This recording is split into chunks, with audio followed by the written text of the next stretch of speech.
Welcome, everybody, to the Redzone Report right here on the Built-in Buffalo YouTube and Facebook channels. I'm your host, Izzy, and we are doing a midday Redzone Report today because the Bills play at 8, and I won't be able to do a pregame. So we're going to talk about the Bills here, but we're also going to talk about the division. It's been an interesting day for the AFC East, to say the least. The Buffalo Bills, New England Patriots, Miami Dolphins, New York Jets have all played today. The New York Jets looked like they were going to win their game against the Steelers, and then Aaron Rodgers found himself another gear, decided to turn into that gear, and lit them up. And they won in a comeback game, 34-22. The Jets were leading into the third quarter. Then the Steelers came back real quick, took a lead. The Jets took it back, and then the Steelers did what we as Bills fans wanted them to do, take out one of our division rivalry teams in week 1. And all 3 of our division rivals lost today. The Raiders went out there and they beat the Patriots in New England. And a lot of us didn't see that coming. You know, I thought that the Patriots were probably going to win that game. I didn't know that the Raiders were going to be this far ahead. But Pete Carroll, being, the coach that he is, went out there and he coached a masterful game. Geno Smith, really good day. 24 of 34 for 362 passing yards, a touchdown, and an interception. He was sacked 4 times, losing 29 yards on those. Ashton Jeanty didn't have the debut that, people really expected. He only had, 38 yards on 19 carries. So averaged 2 yards per carry and 1 touchdown today. So that was, interesting. The offensive statistics for the Raiders was not overwhelming except for the passing yards. Geno still had a midday when it came to touchdowns and interceptions. Looking at the Patriots, similar for Drake May. He threw 30 of 46, 1 touchdown, 1 interception. He was sacked 4 times as well, but he only lost 11 yards on those sacks, right? His rating was an 80.6. Geno's was 102.8. So big difference there. Hey, how's everybody doing? Let's see. Let's go Buffalo. That's a little close, man. Miss Nance comes in. Hello, Izzy. How you doing, Miss Nancy? Nice to see you. Christopher L. Roseboro. Izzy, go Bills. Let's go. Joey Hatch. Everybody's good to go today except for 2 players, and of course Maxwell on IR. Sad, but luckily we have depth. We brought Trey back for a reason, and so here's the reason right here. Maybe they just felt something coming, and here it is. But I'm telling you what, man, the Bills with the division today got pretty lucky, and I didn't do my intro. I just jumped right in. But this isn't going to be that long of a show. It's probably going to be a short show today. We have a slate of afternoon games going on. Everybody wants to go watch some ball, so I figure I come on here. I'm not going to skip a week, but I'd prefer to give you guys the highlights of, what happened today with our division.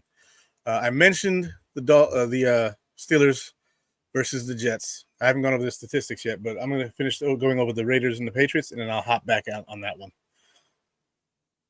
So looking at the Vegas Raiders, Brock Bowers and Jacoby Myers had themselves a nice little day. Brock, caught 5 passes for 103. Jacoby Myers caught 8 for 97. Trey Tucker caught 2 for 54 and the touchdown. Dante Thornton Jr. caught 2 for 45. Michael Mayer caught 4 for 38. Michael Mayer's, finding his way into that Dawson Knox role. He's looking pretty good. So, yeah, it is what it is. But I'm glad you didn't skip up my spread. Yeah. I don't skip you guys. You guys are my therapy on the weekend, baby. I tell you what, Miss Nance. And I just want you guys to know that. I'm gonna take this hat off. My skincare regimen is shining on the camera.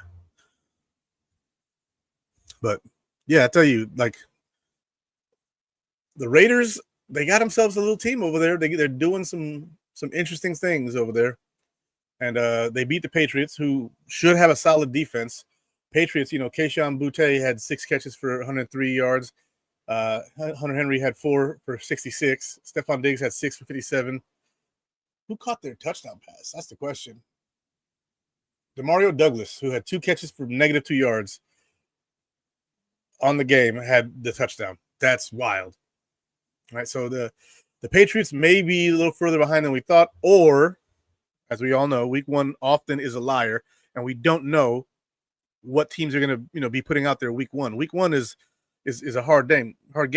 The Bills have lost like half of our week 1s the last 6 years. We were like 3-3 in week 1, but we always find a way. So there's no telling what this really is for the Patriots, and I hope that they suck because of the Patriots, but little growth in division wouldn't hurt, to get the Bills ready for playoff football. Like if you only play bums, it's hard to really do that playoff thing unless you ask Tom Brady, which there's only one of him, and so it is what it is.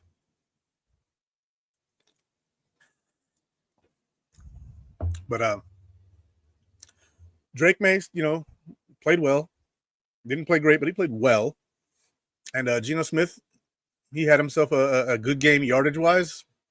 Just needs to clean up that interception, but it was only 1 interception, and I didn't get to watch the game, so I don't know what that was about. But I'm very, very glad that our teams in the division lost. Just so glad. See, send me a link. I do podcasts all the time. I would love to talk pregame Buffalo Bills with you. Send you a link. Send me a means to send you a link. Do I have you on Facebook? Let's see if I have you on Facebook, Joey Hatch. I might take you up on that offer.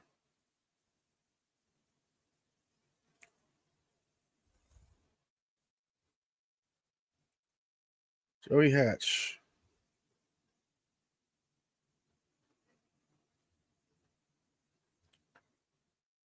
Let me see what I got.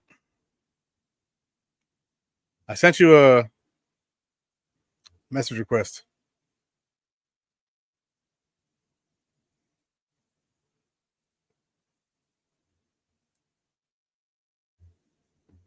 And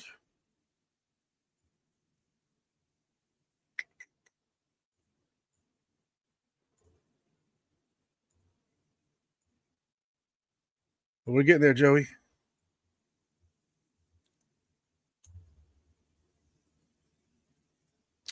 Joey, you have a link? I'll bring you in when I start talking Bills. So yeah, gone over the Patriots and the Raiders game. Raiders 20, Patriots 13, final score. Really, it was New England at halftime up by 3, and then the Raiders put up 13 points, and the Patriots only put up 3 in the second half. Now, going to Jets and Steelers. This game was wild, right? The Jets went up 3, then the Pittsburgh Steelers went up 7-3, and then the Jets scored a touchdown, but they missed the extra point, and so it was 9-7 first half. Second quarter, both teams put up 10 points, meaning 19-17 Jets. Then the Jets score another 7. I think it was Breece Hall or Garrett Wilson scoring to put them up. Was it 26-17? Then the Steelers in the fourth quarter, they just went the hell off. Like they decided to choose violence at that point in time, and they put on their big boy pants. Aaron Rodgers went out there. He threw 4 touchdowns, 0 interceptions in this game. 2 of those touchdowns, I believe, were there in the fourth quarter. He had a passer rating of 136.7 in this game. Aaron Rodgers looked like Aaron Rodgers. He just took some time in the game to really get there. 17 points in the fourth quarter for the Steelers, 6 for the Jets, putting the game away by 2 points, 34-32. The comeback effort by Aaron Rodgers and that offense were outstanding. Aaron Rodgers' day, 22 of 30 for just over 66% passing, probably around 68% of his passes were caught. 244 yards, 4 touchdowns, 0 interceptions. He was sacked 4 times, 26 yards, and he went and had himself a day. Now, Justin Fields wasn't bad today, right? But he wasn't on that same level as Aaron Rodgers. He did exactly what you think Justin Fields would do if he played smart ball. And he did. And Justin Fields did enough to win this game today, but the Jets defense fell apart at the wrong time for them. And it happens. Sometimes you collapse in the fourth quarter. That's exactly what the Jets defense did. Justin Fields was 16 to 22. That's really high percentage day passing. 218 yards, 1 touchdown, no interceptions. He's only sacked 1 time. He ran for 48 yards on 12 carries. So he was being efficient and intelligent with the ball, protecting the ball and not allowing the ball to fall into the opponent's hands. The problem is Aaron Rodgers decided that I'm showing up today, and that's how it goes sometimes. Sometimes you get smashed in the face. See what happens here.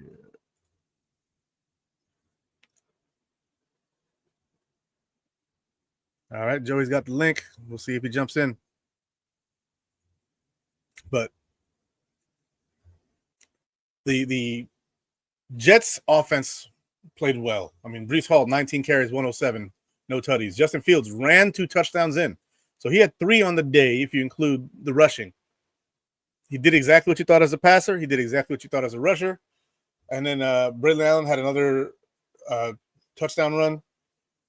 He did really well as a power back when they needed a first down. They put him in there. He gets you 3 yards. That's what they used him for. Breece Hall had a bunch of nice gains. His longest was 18 yards. Damn good game by the Jets, but they just didn't have enough to hold down, what Aaron Rodgers could still do. And he showed them something that they didn't see last year, which was never giving up. He pulled the John Cena out today. He was not having it. He was not out there to play friendships. He was out there to ball out. And so, Aaron Rodgers, good on you. Thank you, sir, for leaving the Jets and then lighting their ass on fire. I appreciate that very much. Steelers did what they had to do on that game. Now I'm going to go over the Dolphins, and once I'm done with the Dolphins game, I'm bringing Mr. Joey Hatch.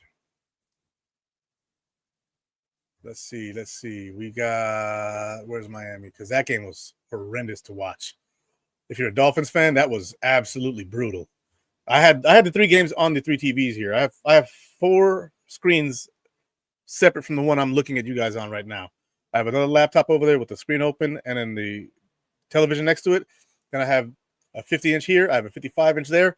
I've got a bunch of TVs to be able to watch a bunch of different games at one time. And I tell you what, that Dolphins game, I had on a small screen, and I just look over there, and I'm like 20 to zip. Oh, snap. The Dolphins game was brutal. Tua Tagovailoa, 14 to 23, 114 through the air, 1 touchdown, 2 interceptions. So Tua turned the ball over, reared his ugly head, 51.7 QBR. Zach Wilson goes out there, 5 of 8, 32 yards, 0 for 0, 70.8. Daniel Jones, he didn't light it up, but he did a damn good job. Daniel Jones, 22 of 29, 9.4 per pass, 272 yards, 1 touchdown, 0 interceptions, sacked only 1 time, passer rating of 115.9, which is a pretty good rating. Jonathan Taylor went out there, 18 carries for 71 yards. DJ Giddens, 12 for 41. So they were held to under 4 yards per carry. But the run game was effective enough for them to where they could keep the ball out of Miami's hands. And when Miami did have it in their hands, they gave it right back. So the Dolphins just did not have anything going. Devon Achane, 7 carries for 55 yards. His longest was 26. So he was explosive on a play, but then the rest of them were kind of meh, Looking at the others, Tua Tagovailoa had the gall to run 1 time. He got 7 yards and he got down. I watched him slide, and I was thinking, please just slide, dude. Like, don't put yourself in the hospital. Tyreek Hill looks over it in Miami. While watching the game a little bit, Tyreek Hill just looked like he was done. Caught 4 balls, 40 yards, and he just looked pissed off on the sidelines. Jalen Waddle, 4 catches for 30 yards. Devon Achane, 3 catches for 20 yards. Like, there was no explosion to the Miami Dolphins offense this game. And it was hard to watch, honestly. Like, not as like a Dolphins sympathizer in this one, because the Dolphins suck and I hate them. But that was ugly. That was ugly.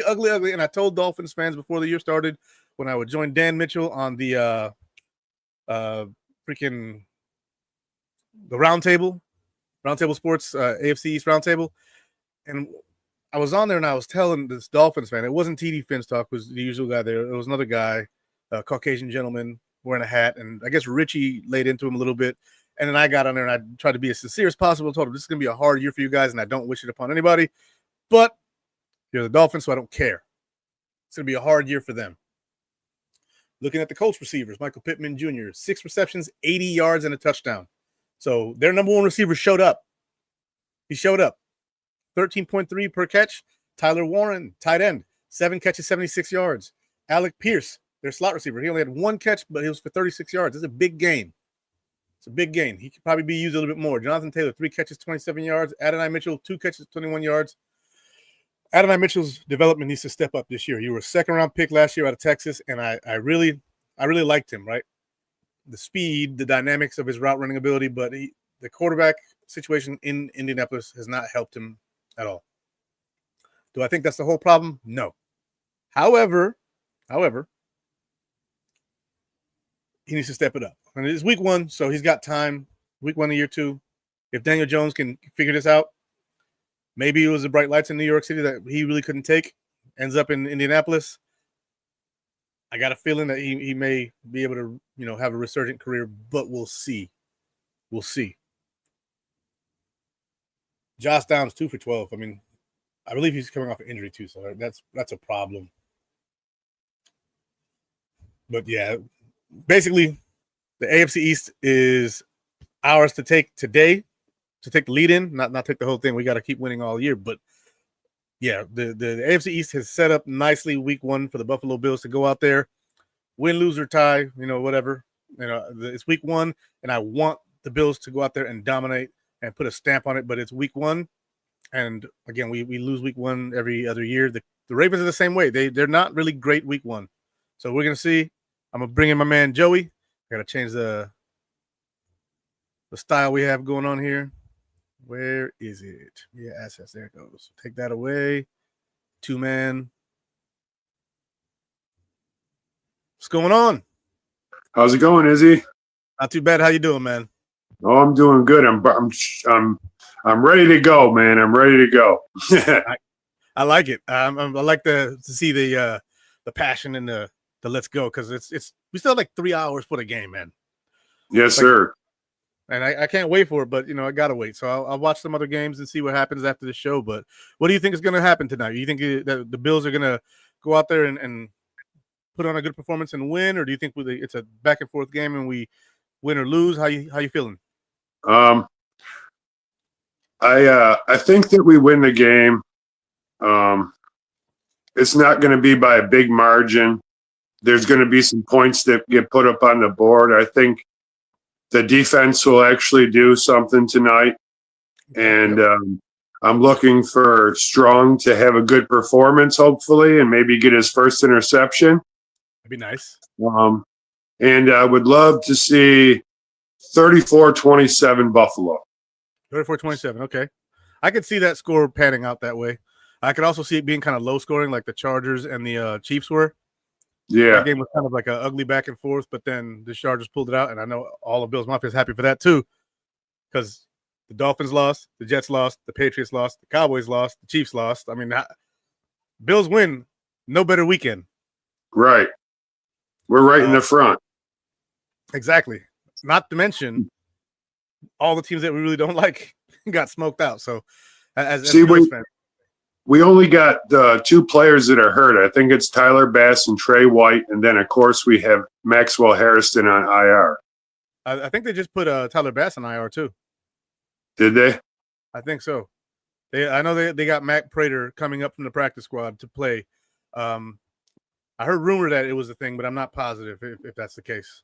Yeah, they brought him in from the the Broncos, right? I think he was a Bronco. I'm not sure how recent that was. Yeah. But he's an older kicker, accurate kicker, and he's played in all the elements. He's got like 19 years in the NFL, and so if you're gonna bring somebody in, I'm cool with bringing in old reliable until Tyler Bass can get that hip flexor or whatever it is going on with him healthy again. That's for sure. Yeah. But yeah, I got a question for you. All right. Yeah, shoot. Say Strong goes out and he has a great performance. for the next 3 weeks. Okay. Mm-hmm. What happens when Hairston comes back? Do you pull him and start Hairston? No. You have to ramp Hairston up. Like he will have not played football for 2 straight months, maybe almost 3 months. Where if Dorian Strong is playing well, then you wait for Hairston to ramp up for a couple of weeks. He goes in there and spot duty from here and there when if Christian Benford needs a break or if Strong needs a break, and you ease him back. You don't want Yeah. to rush him, We could wind up with 2 6th-round picks on both sides of our corners. that would be crazy. Right. Crazy. You do that same thing twice in a row, 3 years separated from each other. Right. And you got one signed long term for the next 5 years, and then a rookie for the next 4.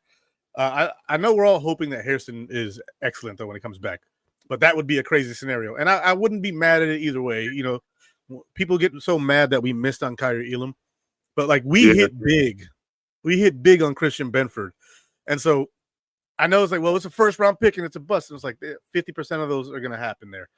Right. How about the long shot that usually doesn't happen in that 6th round, and we still got what we needed out of that draft? Now we could have had both if we hit on an early corner, like if we were able to get McDuffie and Benford, but then you have to pay both of them now.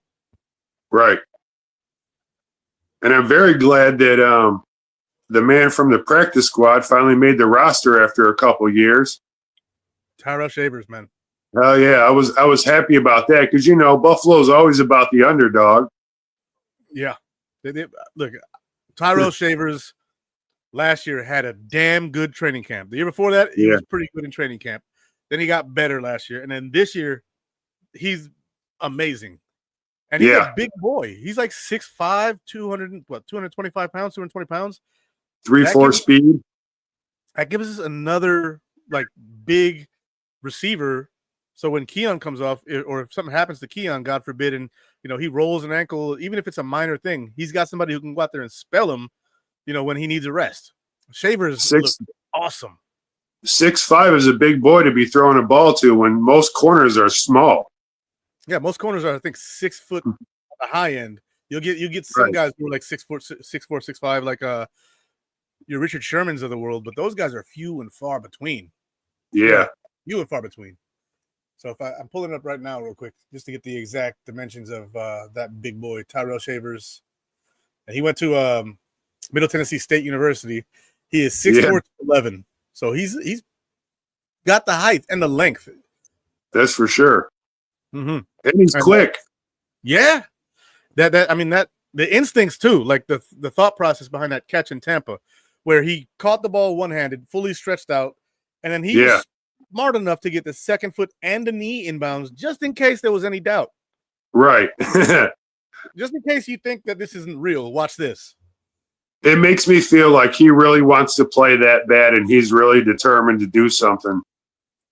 That's the kind of players you want, like Charlo. Yes. I'm trying to get an interview with Charlo. X, I've been trying to I've hit his dad up on X, not directly because I'm not a blue check mark and he is, but I liked one of his posts. I reposted it and I quote posted it, and then he responded. So they're both following me now on X. I sent his dad a message because Jimmy followed me. I said, "Hey, thank you, sir. Appreciate it." And I was like, I think that Jimmy would be a perfect interview for me because I'm a veteran and he's a West Point graduate. So I did, 3 combat tours, and I think this would be perfect for me to, interview him. Right. And his dad, was like, "All right, well, I'll let Jimmy know." He followed me, and I sent him a message. He hasn't even seen it yet, so I'm guessing he's busy just trying to be on his grind. Maybe he sees this show, and I can get him on here, and that would be awesome because first of all, he's a Army boy like me, but he's a young guy, and he would have been an officer in the Army. I was enlisted, but the fact that he went that route, I respect it. And I'm hoping that I can get that interview with him. That'd be great. So if anybody in the comments can find this video on X, quote post it and tag Jimmy Charlo, holler at your boy. Give him the freaking mark of where we started this at 24 minutes. But I'm hoping to get that guy because he seems super interesting.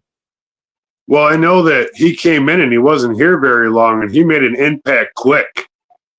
Yeah, that Giants game, that tackle where he flipped that dude Yeah. through the air. That was wild. Right. And then he was making plays after that as well. So I was like, hey, let's go. And he's another Swiss Army knife. He's playing nickel out there. Right. Like what? Like they weren't going to put the Taron Johnson out there. I think Cam Lewis was down, and then Jordan Hancock. He had he got roughed up a little bit, so I think they just pulled him. And Charlo was out there playing nickel. I'm like, whoa, he's out there sticking with these guys for real. I mean, they were third and fourth stringers, but he's still out there doing it. He was doing everything he could to try to make either the practice squad or the roster. That's all I know. And he's a West Point man, so he's determined. Yeah. West, I mean, that's one reason why I reached out to him specifically for my first player interview, because I've been in chats with players and former players, but I've never been the host of any of those. I was actually kind of like a secondary guy, just kind of asking questions. It'd be nice to get just an interview, just me one-on-one with the young man who just plays with such tenacity and aggression and instinct. He doesn't even know the defense like that. So Charlo, hit my man up. It's time to go swimming in the red zone. Let's go. I really appreciate it if he did. He doesn't have to, and I'm still going to love what he does on the field, but it just seems like such a good thing to have, a guy who was in the Army, his Army leadership, by the way, and to just be able to, talk him, break down what he thought about going to West Point, learning as a cadet. I don't know if he actually got out of West Point and became an officer, because coming out of West Point, he would become a second lieutenant, or a butter bar, as we call them. And I used to mess with our butter bars whenever I was in the Army. When I was a sergeant, I'd harass them a little bit and give them hell. All in joking, but it'd be great to get somebody like that on here, and maybe that would influence other people to look at me and say, hey, that guy did a good interview, but I have to do the interview and then be successful at it first. So it'll be my first one. Let's hope I can do it. Well, it's a feel-good story all the way around, so it's like, you can't lose. Yeah. And his dad, I remember on Hard Knocks, I don't know if you watched the Hard Knocks, you probably did, because I think all of Bill's Mafia did. His dad looks like an awesome dude. Oh, yeah. Yeah. He's always there for him. That's all I can tell you this much. He's cheering for him like nobody else. That's one hell of a dad. Hell yeah. Always in his corner. Absolutely. But yeah, dude, this game tonight, like it's not a must win, but please, Bills, go ahead and I think we win tonight. That sets us up for the rest of the season to stay out front and hopefully get the number one seed. Yeah, absolutely. And have them come to Buffalo for the championship game. Give me 1 second. The farewell season.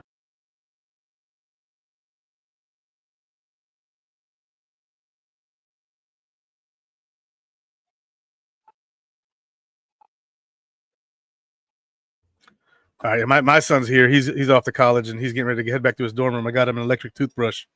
And he's like, I need some batteries for the toothbrush, Dad. I'm like, busy right now. Hell yeah. So I'll get him some batteries next week. He'll be all right.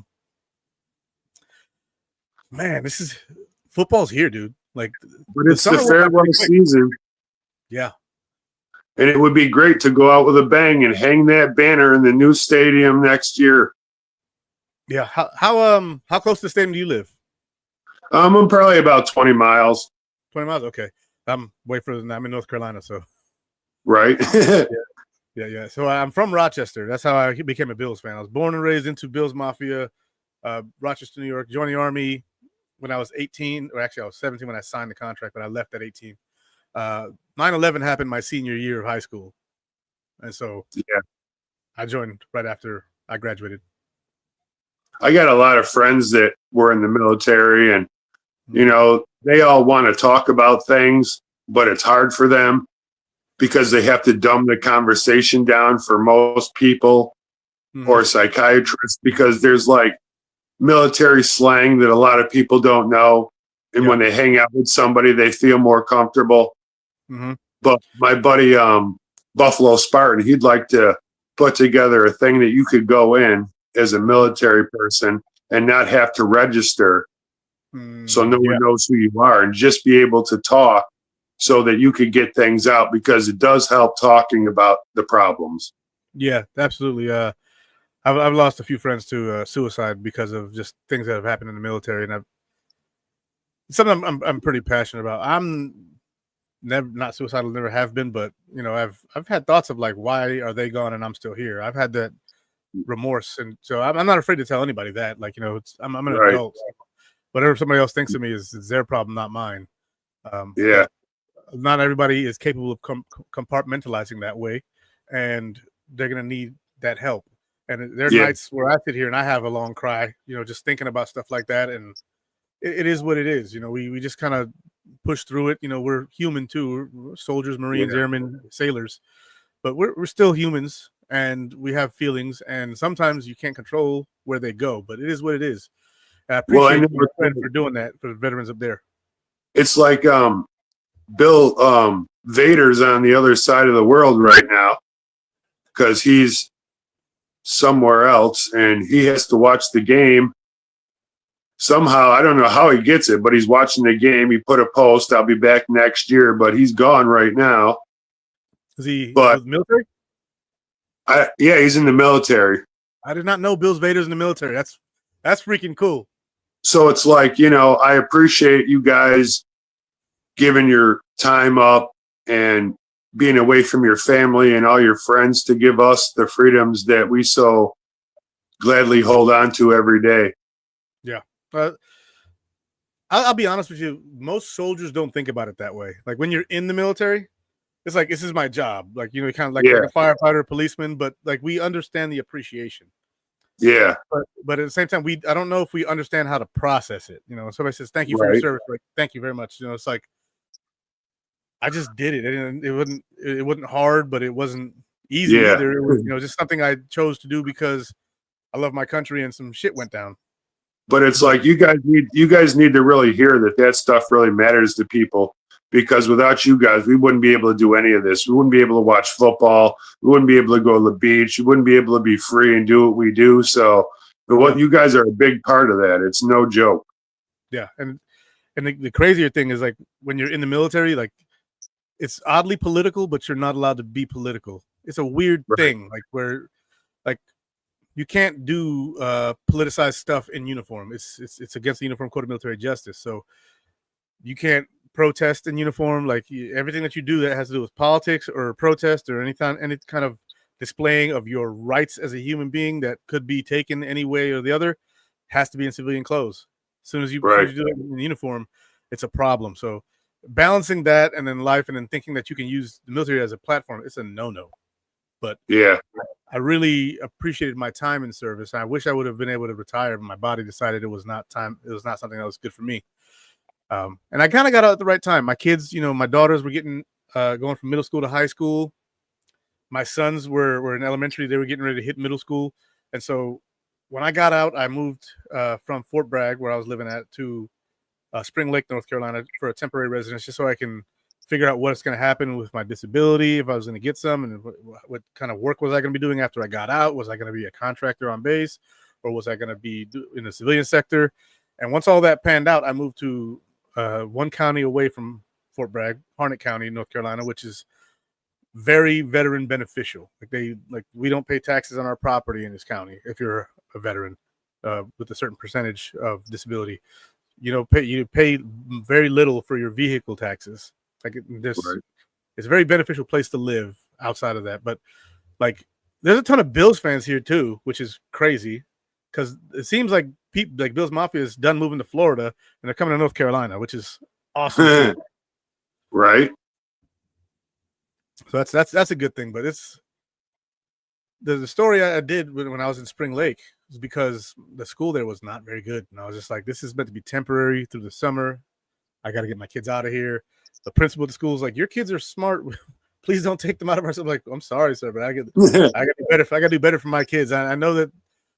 He's like, they're about to be valedictorians. And I was like, they need better competition. Then I'm sorry. Right. It was like I'd love to be someone who becomes a beacon in the community, but I can't sacrifice my children to that. Yeah, right. So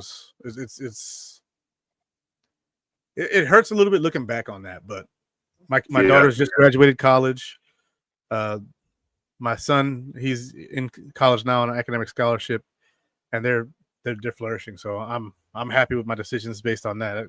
Be a good Right. dad before you be a community leader. That's for sure. Yes, sir. But who do you think steps up big in the Bills game tonight? Who's your guy that? I'm hoping that a couple people get their first touchdowns this year, like Coleman. Mm-hmm. I just want to win. I don't care who gets it, but obviously we all know that Josh is going to put on the cape. Yeah. And we all know that it's either going to be a blowout like the Raiders or like when we played the Rams, or we're going to be shitty in the end, unfortunately, because of the last 3 years. Yeah. But either we fly high tonight or we're under the radar, and I think we're going to fly high. I just have this feeling that we've been holding back, and tonight we're just going to let everything loose and show everybody why we're who we are. Yeah. I see my man John Robert here. I hope Deion Walker steps up. I think he will. I think that Lamar Jackson is going to be running for his life from the inside of the pocket, and hopefully Joey Bosa and Rousseau can keep him contained. But the big guy I think that's going to have a big day today is Dalton Kincaid. I like to see against tight ends.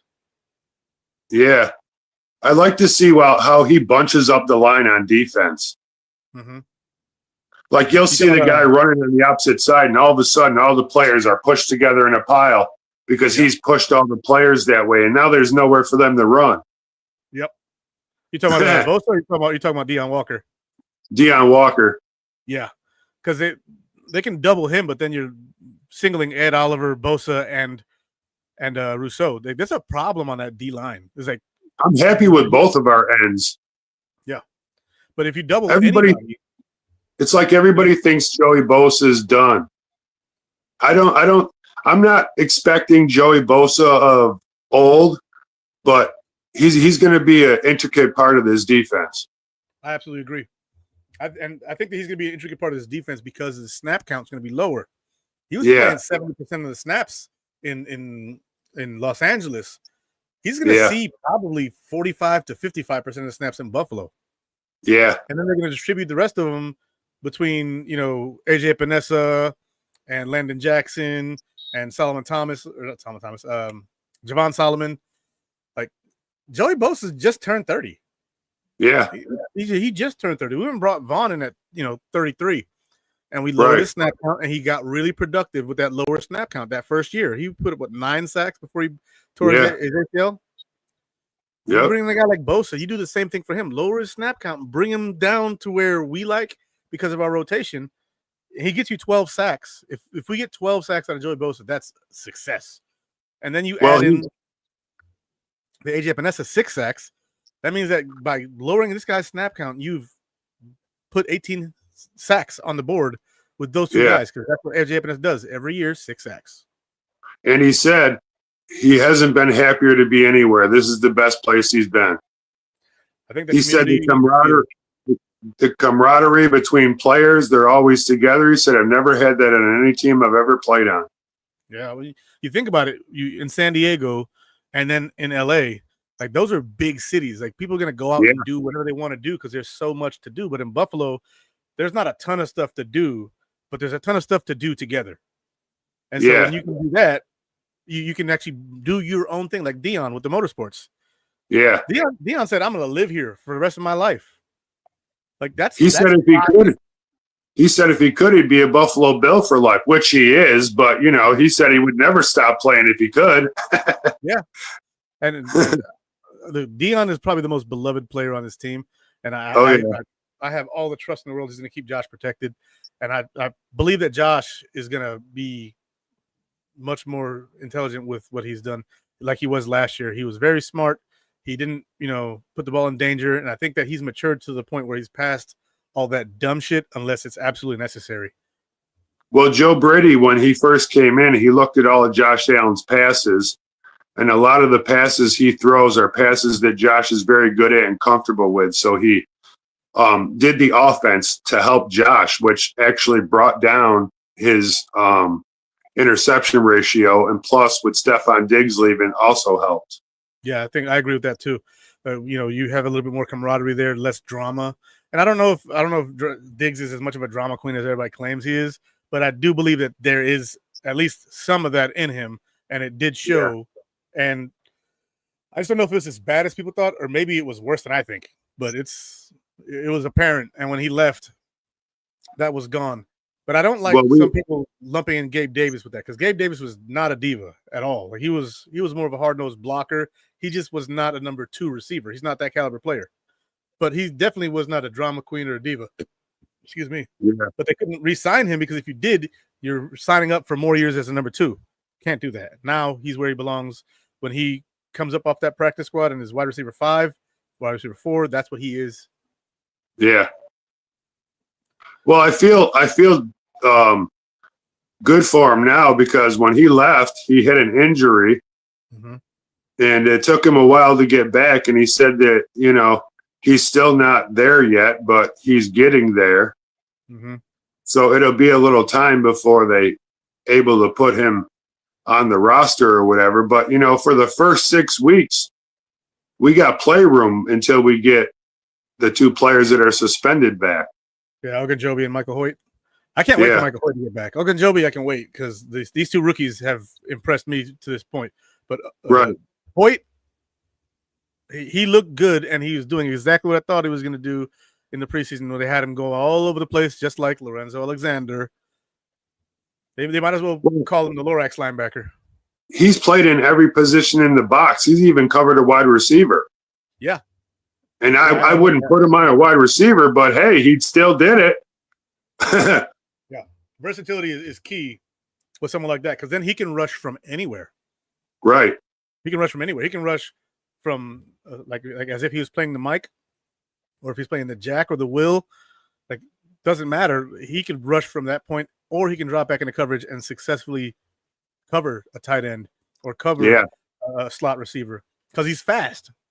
After he dropped all that weight, because he came in the NFL 310, and just being a disruptive running force against the run, and then the Rams asked him to lose all that weight. He dropped to like 265, and now he's sideline to sideline. It's crazy. Yeah.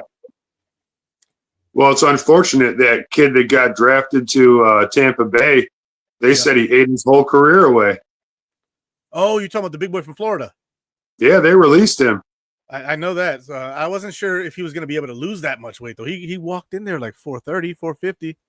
They had him losing a bunch of weight, but they said it wasn't enough. Yeah. I mean, I'm sure if he gets out there and he gets to a trainer, it takes a year or 2 to get that weight down. But, man, that's crazy, because Osiris Torrance said that he had that problem when he was younger, and then football kind of saved his life from, getting that big, being that big. Like, you hope that football can do the same thing for that kid, because that's life or death, being that big. Like that. That's right. Average life expectancy 40, 45 for someone that big. That's tough, especially when you're young and that big. I couldn't believe how fast he moves for a big guy, though. I was like, man, he really can move. Yeah. And somebody that big hits you, you're going to move too. Oh yeah. But still. But so your final prediction was what, 34-27? Yep. 34-27. Okay. I'm going to go. I think it's going to be a little lower scoring than that. I'm going to go 31-21 Bills. All right. So, Joey, I appreciate you coming on. Yes, sir. We're gonna put a close to this, watch some ball, and then get to our Bills game later. All right, brother. All right. Hit me up anytime, man. God bless you. Yes, sir. Have a good one. Yes, sir. Yes, sir. Go Bills. Go Bills.